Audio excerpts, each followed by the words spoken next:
Hi, hello friends, welcome to MEM channel. So today in this series we are going to discuss about part 2 of Success Habits by Dr. Napoleon Hill. So in the last series we have discussed about the purpose of definiteness, and today the principle which he was explained about the success habits is mastering the definite purpose. So Dr. Hill wants you to know each and every one of these principles that you will be studying here has been checked and double checked by the laws of nature. When you can get confirmation of those soundness of principle by going to nature herself, you are not going to go wrong. Is it right? So he wants to give you an idea how nature goes in making use of this lesson that we are dealing right now, definiteness of purpose. Our greater demonstration of the universal application of the principle of definiteness of purpose may be seen by observing how nature applies to it. First of all, it is seen in the orderliness of the nature of the universe and the interrelation of all of the natural laws. Isn't it a marvelous thing to know that this small ball of mud on which we live, revolving around the sun entirely every 365 days, keeping its proper distance from all of the other planets and from the sun? Isn't it a marvelous thing to know that all of it is organized? So far I have been able to understand and hear the sun never failed to come up after it went down in the evening. The orderliness of things goes to prove beyond any question of a doubt that there is a first principle or cause back of it all, and nature is very definite in carrying out the plan. How many billions or trillions or quadrillions of years this whole planet has been floating around according to the definite plan? Nobody knows about it. And the nature doesn't allow the definiteness to be interfered with any of the force whatsoever. We see the definiteness of nature in the fixation of all the stars and planets and their immovable relationship to one another. That relationship is so definite, the astronomers can figure and foretell hundreds of years in advance the approximate relationship of any two given stars or planets at a given time. You couldn't do that if there wasn't a definite plan. So now do you understand the principle that you will be studying here has been checked and double checked by the laws of nature? Did you ever hear a farmer planting wheat and going out and being surprised to know corn had come up instead of wheat? No, you never did. Nature has a definite way of causing everything that reproduces itself to reproduce something very closely kin to its ancestors. Nature doesn't vary in her definiteness in carrying out these plans. The importance of what Dr. Hill wants to do now is to impress you that these 9 basic motives are the ABCs of success. Here are the 9 basic motives, some combination of which is used by all people who are successful in this world. The first one is emotion of love. It is the greatest of all the motives and the greatest of all the emotions, and yet most dangerous, especially for those who let loose of both the ends of the strings and say, I am going off the deep end. So you should have a control over it. You cannot let loose both the ends at any time. The second of these 9 basic motives is the emotion of sex, the great creative force that is employed by nature to perpetuate the species of all living things. The third desire is the material wealth. That sort of an inborn trait is one of the outstanding motives that inspire man to engage in greater undertakings. The fourth of this 9 basic motive is the desire for self-preservation. That's an inborn motive. You do things that at times seems almost superman as a result of carrying out this motive for self-preservation. The fifth basic motive is the desire for freedom of body and mind. The Creator not only gave you the right to freedom, an inborn right to control your own mind, and by that control to gain freedom of yourself. The sixth motive is the desire for personal expression and recognition. The desire for personal expression is an inherent desire, and one of the great motives that prompt men and women to engage in far-reaching undertakings. Perhaps it was the motive to desire for personal expression that prompted Dr. Hill to go through 20 years of near starvation while he was organizing this philosophy and getting it ready for the public. He didn't think any of the other motive could have caused him to have kept at the job when it wasn't profitable. The seventh major motive is the desire for perpetuation of life after death. That's also an inherent motive. The last two motives are negative. Number 8 is the desire for revenge. You wouldn't be surprised at the moment of energy spent by people every day as a result of their attempt to take revenge on somebody for some real or imaginary grievance. The desire for revenge is a very destructive thing. But if he had every privilege in the world of engaging in any form of revenge, Dr. Hill wouldn't do it. Not because there aren't some people that deserve it, perhaps, but because he couldn't afford to hurt himself. The ninth and the last motive is the grandfather of them, the emotion of fear. You will not be free as long as you are afraid of anything or anybody.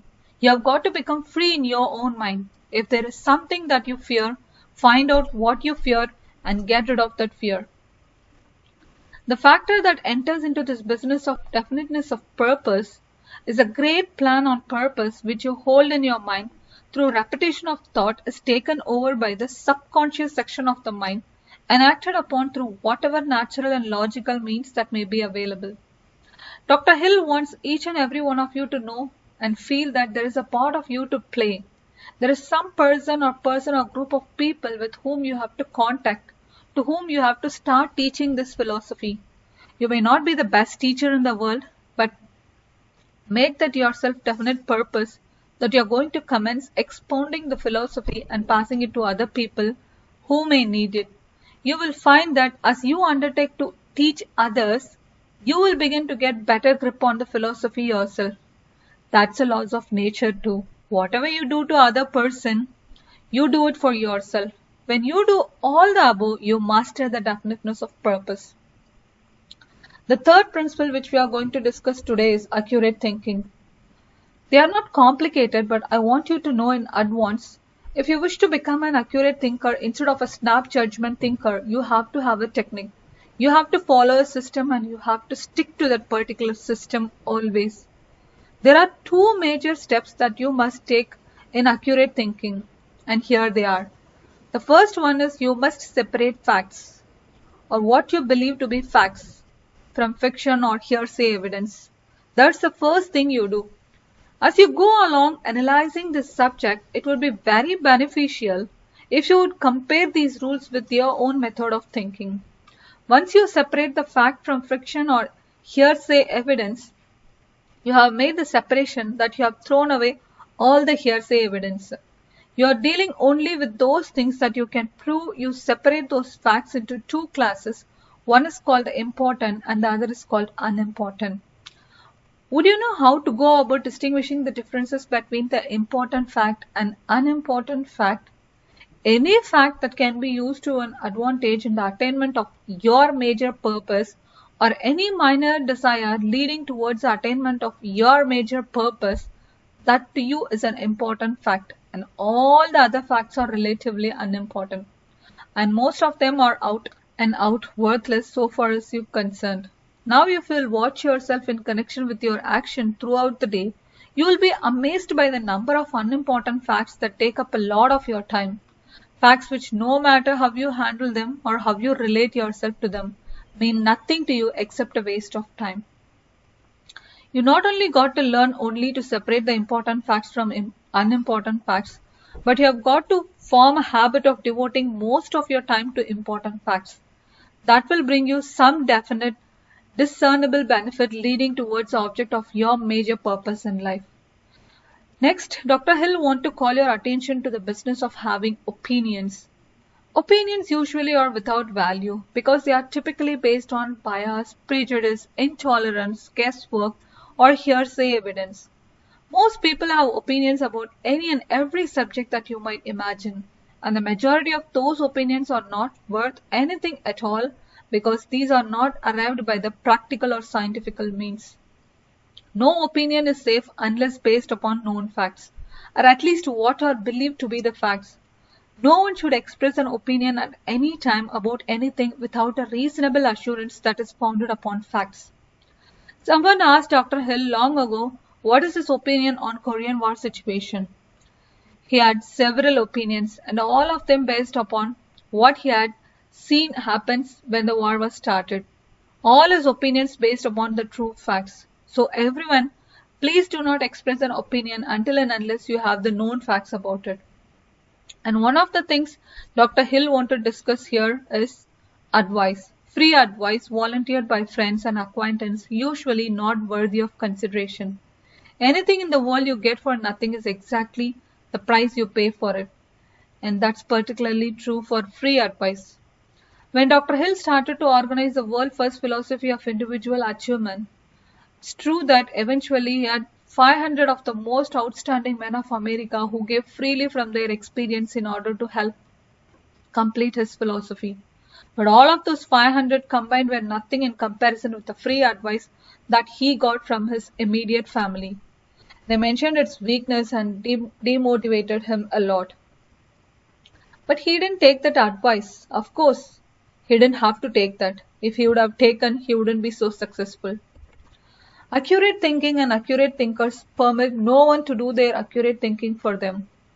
If you are going to be an accurate thinker in the strict sense of the term, you have got to get into the habit of becoming responsible for your own thinking and your own opinions on your own ideas.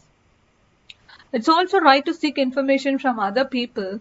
Get all the knowledge you can, get all the facts you can, but in final analysis, don't let anybody make up your mind for you about thinking. Don't be silly enough thought to think that you could do accurate thinking without some help from outside. Many times you will have to get a lot of outside help. That's why we have the master principle. Mr. Edison was the most important and most famous inventor that the world has ever known. His inventions were based on his thinking, but before he could think accurately, he had to have the scientific knowledge and brain and education of men who helped him to do his thinking. It's all right to seek information, but when you get that information, you must submit it to the law of logic. Make sure that when you make a decision, the fact that you have accepted are real facts and not merely the hearsay evidence. All this information will enable you to do accurate thinking and be a successful person. Thanks for watching this video, friends. If you do like this video, please do subscribe, share and like our videos. Thanks for watching. Bye-bye.